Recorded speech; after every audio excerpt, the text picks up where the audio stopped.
আমি তো গালি দেই না। তুই একটা চূড়ান্ত লুচ্চা।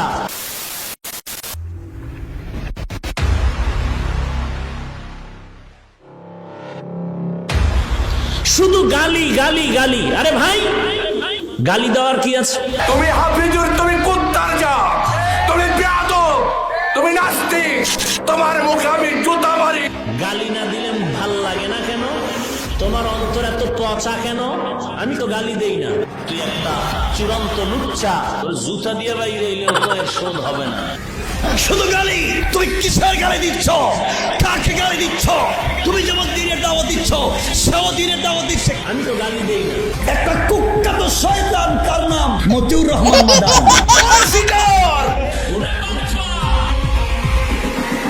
জুতোতে পিটানোর কাম, বদমাইশ কোথাকার। বন্দুকের বাসা দিয়ে 10টা বাড়ি মারো গোয়ার মধ্যে।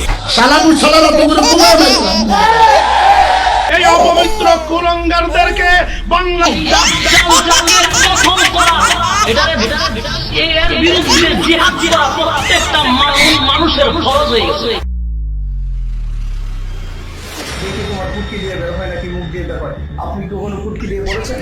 এরপরে দেখ মনে ওর মুখ দেবা ফুটকি দা কোন দিক দিয়ে আলিফ বা তাসা একটা আরবি বর্ণমালা বের হয় কিনা।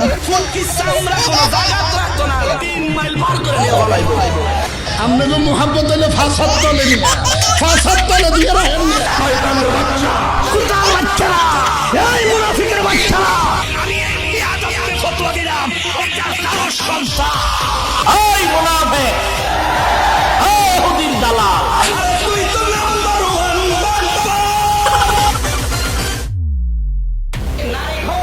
মির্জাফর, গাদ্দার, পদ্মার, নাস্তিক, কুলাঙ্গার। বেনামে কুলাঙ্গার। ধর্মক সখী, সফিকার আকার সখী সখী।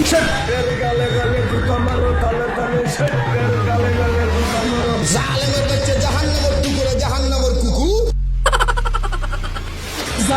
জালুর সন্তান আরেকজনের স্ত্রীর ঘরে তার 2টা বাচ্চা পয়দা করছে, হারামজাদা। তুই বেয়াদব, তোর 14-10টি বেয়াদব। জোরে কও।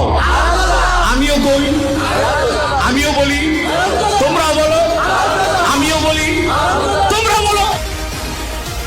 তুমি মনে করছো মৌলবীরা বোকা চোদা?